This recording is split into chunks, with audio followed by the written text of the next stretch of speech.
I'm Emily Mashak, and you're listening to Tuned In to NoCo, Town Square Media's show that lets you know what matters in NoCo.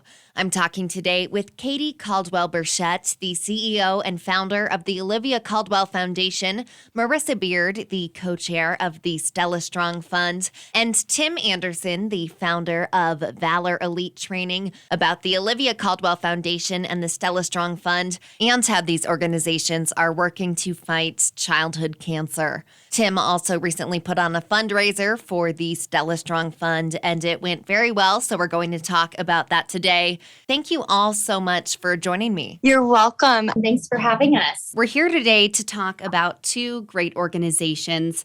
Let's start off with the Olivia Caldwell Foundation. Katie, how did it come to be? And for those who are unfamiliar, how is it serving the Wyoming and greater community? So the Olivia Caldwell Foundation was something that I founded just a couple weeks after my daughter Olivia lost her battle to brain cancer. She had been diagnosed when she was 4 months old and then went on to battle for 16 months before the cancer ultimately took her life in October of 2013. She was just 20 months old.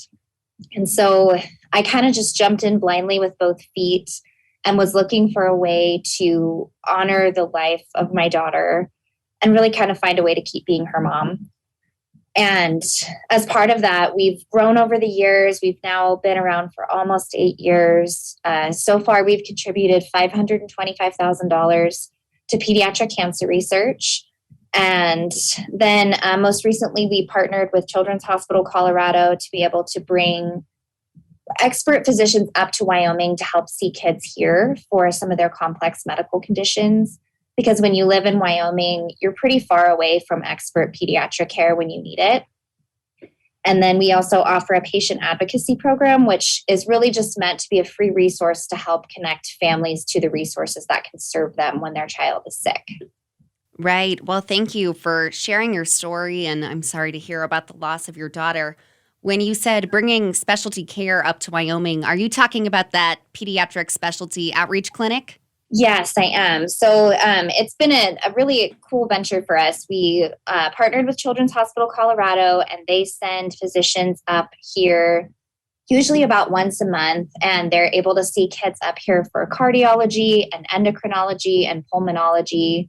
And we're hoping to be able to offer GI and neurology services pretty soon.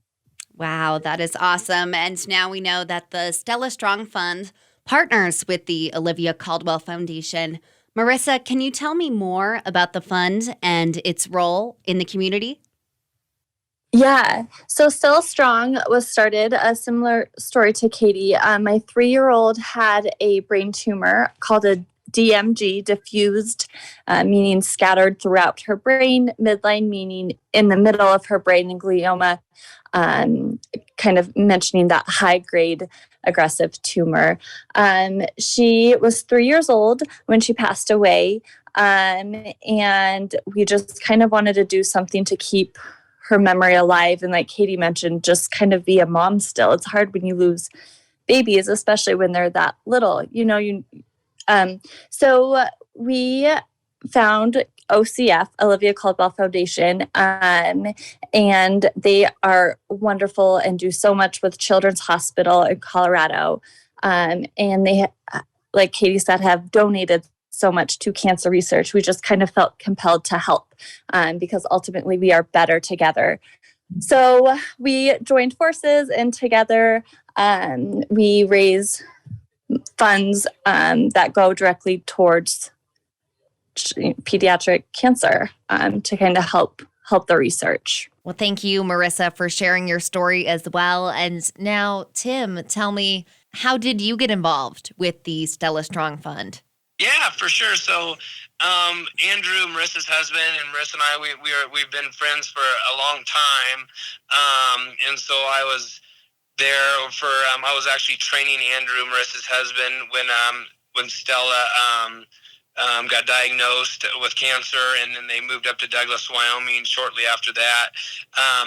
And so I was at the funeral 4 years ago, which was just heart-aching. I have a little girl. I have a little girl too that was, at that time, she would have been 7 years old. She's 11 years old now, and I just couldn't imagine a family going through losing a child. So, and I don't know, me having a daughter and that was their little girl, it really ripped me apart. And so I've always been involved in different cancer organizations. When I was in college, I worked at a place called Camp Quality, which was in Missouri. That's where I'm from.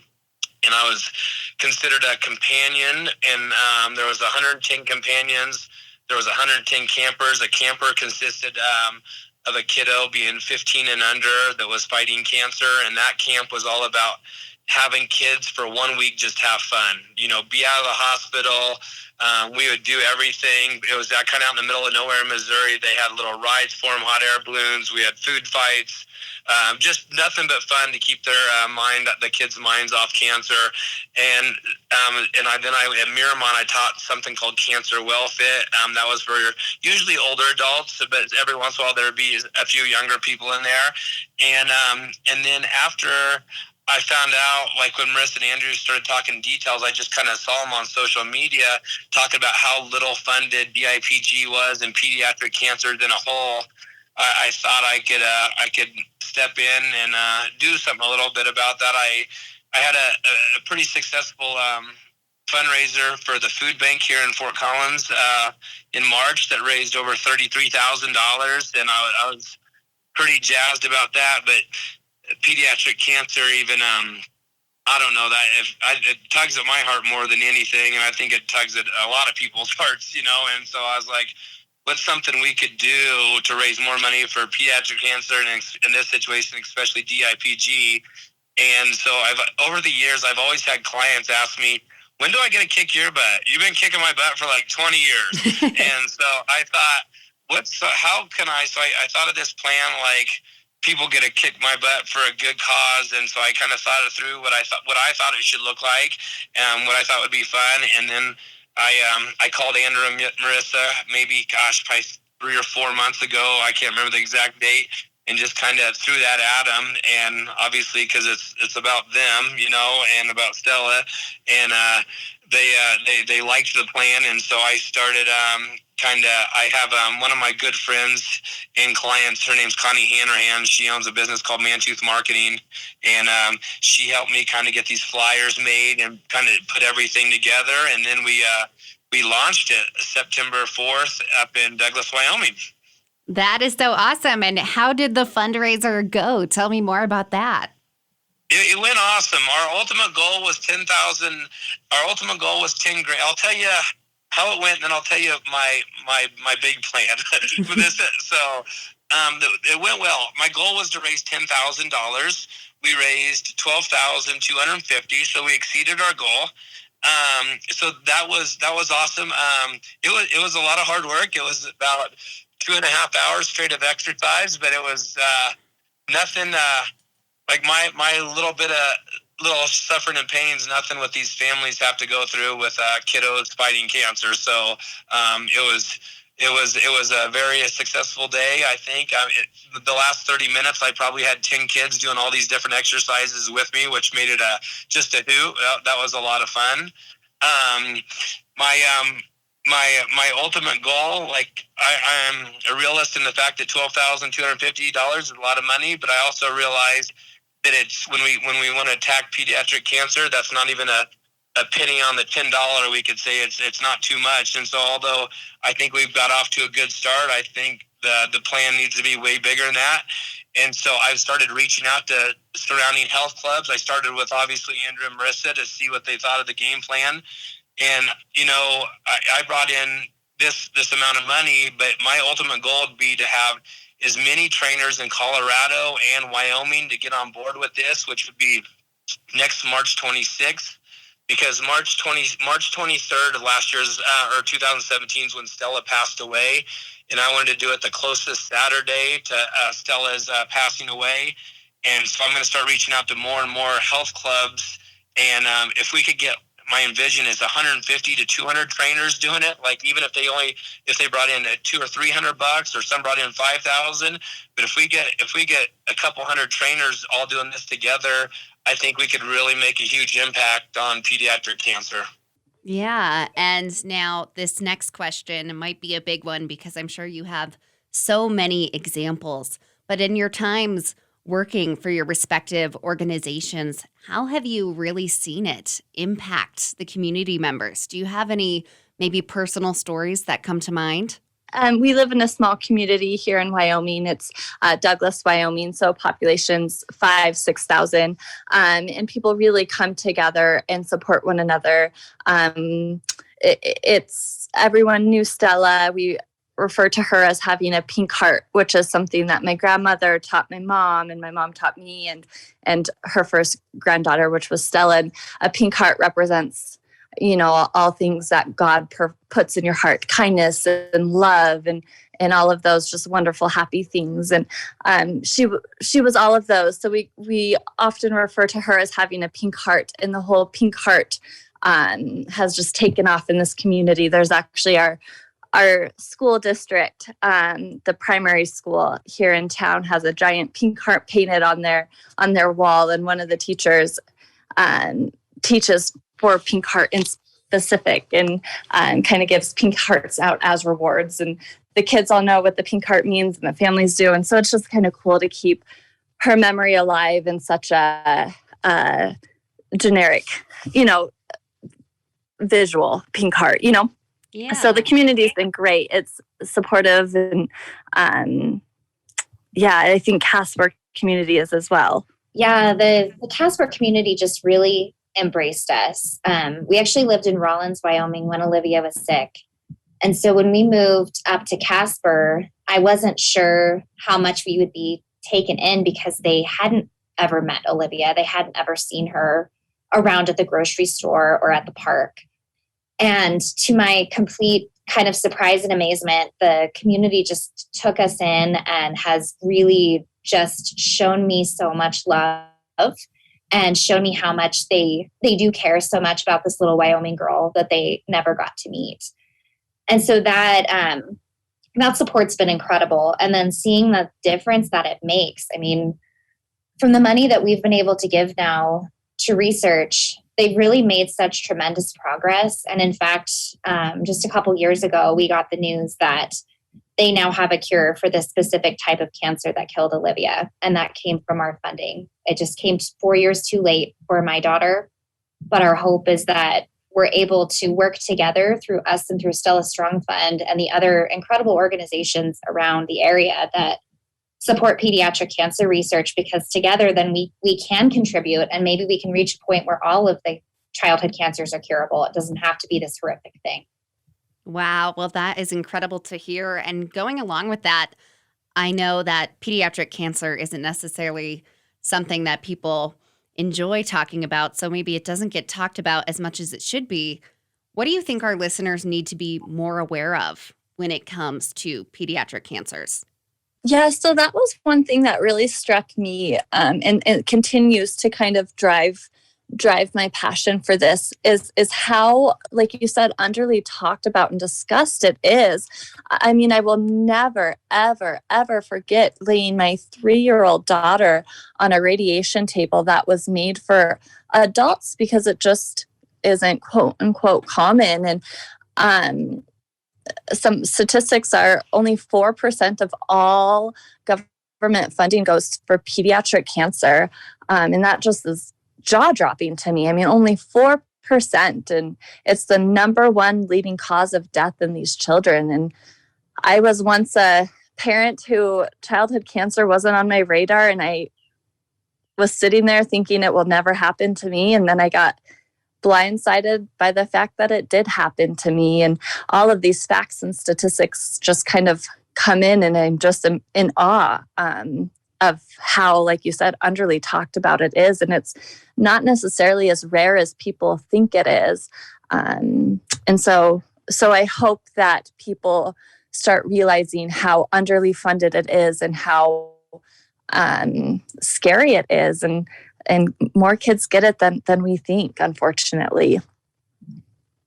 Yeah, I would really second that. Before we were a childhood cancer family, I never thought that it would be us. And so when we want to get awareness out there, when we want people to understand what's happening, it's not to try to scare anyone and think that, oh, your child is next or anything like that. But it's just this just having awareness for it is not just sweet little bald children that you see on the St. Jude's commercials who, you realize that they're sick, but that's really the only representation of it. These kids get horribly sick. They're treated with, for the most part, adult strength chemo treatment or radiation. And they lose their hair, they lose their appetites, they get sick, they have lifelong impacts, even if they do survive the disease. And so it's not even only about trying to find that cure, but it's making sure that the cures are not worse than the disease itself. That's one of the things that our lead researcher, Dr. Nick Foreman, talks about all the time, is sometimes they know that they can help that child, they can get rid of the cancer, but then maybe they're going to get a secondary cancer from the type of treatment that they had. Or maybe they have, major cardiac problems or something else that comes out of this horribly toxic treatment that they had. So that's a focus too. It's just trying to make sure that better treatment options are available for these kids. Right. And you both kind of touched on this a bit, but clearly childhood cancer is not something that people think will happen to them. But I'm sure our listeners, some of them out there, probably know a family who is going through what you both went through. How can those listeners best support those people in their lives and be there for them? What are the best ways they can go about that? Oh man, that's a really good question. And honestly, I don't know if I have, Katie might have a better answer. I don't know if I have the right answer for that, because I think every situation is different and everyone responds so differently. And it is for me, for instance, when Stella was sick, it was hard because I would get the sad eyes, the people who just felt sorry for me. And I didn't need that or want that, even though their intentions were good. I wanted to feel normal. When you get struck with that news, you just feel isolated and lonely in this, just out of the norm, and I wanted a sense of normalcy so bad. And so it's great to have friends like Katie or one of my other girlfriends here who lost her dad to cancer and kind of go over stories that we both can relate to, and just having someone that can kind of feel what we feel, if that makes sense. Yeah, my biggest thing is just be there. Don't stop being there, because I think there's always that rush when maybe someone's first diagnosed with cancer and then people don't know what to say and they're afraid of saying the wrong thing. And so they just stop reaching out. But it's still hard after that initial diagnosis, or if heaven forbid they lose their child. It's like just continuing to be there so long after that's happened, because it is this lifelong club that you never asked to be a part of, whether your child survives it or they don't. It just opens your eyes to different things. And so I would just say, just be there and continue to be there and be a friend. Don't be afraid to talk about their child if they do end up losing them. If they're just going through years of this, understand that toll that it takes on your friend. They probably aren't going to have the energy or the strength to be the first person to reach out to try to, get you to come over. They're not going to tell you what they need necessarily, but just being a friend is really the best advice that I can give there, and just keep at it. Yeah. And well, I'm sure hearing this, our listeners will want to do what they can to get involved and help. Is there ways that they can volunteer or donate with each of your organizations? Yeah, they can. So if you go to oliviacaldwellfoundation.org, you actually can find out all about both of us on that website. Because we are one and the same. And so you can go to our website and you can learn about the different events that we each have. You can make donations right through the website. You can also sign up to volunteer. So if you are interested in volunteering at one of our local events, or with helping with something like stuffing newsletters or an awareness campaign, we have lots of different ways that you can get involved on there. Thank you again, both, so much for taking the time to talk to me and sharing your stories. I know it will be valuable to our listeners. Is there anything else you would like listeners to know today? No, just thank you. Thank you for listening and being a part of the change and the ripple. These kids deserve a future is kind of sometimes what you'll see our hashtag, and the kids are worth more than 4%.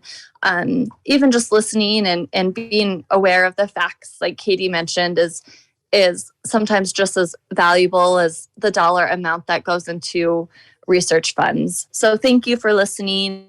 And if you feel compelled to share a fact, then that's wonderful too. Again, that was Katie Caldwell-Burchett, Marissa Beard, and Tim Anderson talking about the Olivia Caldwell Foundation, the StellaStrong Fund, and Tim's StellaStrong fundraiser. You can learn more about these organizations and the fundraiser at oliviacaldwellfoundation.org.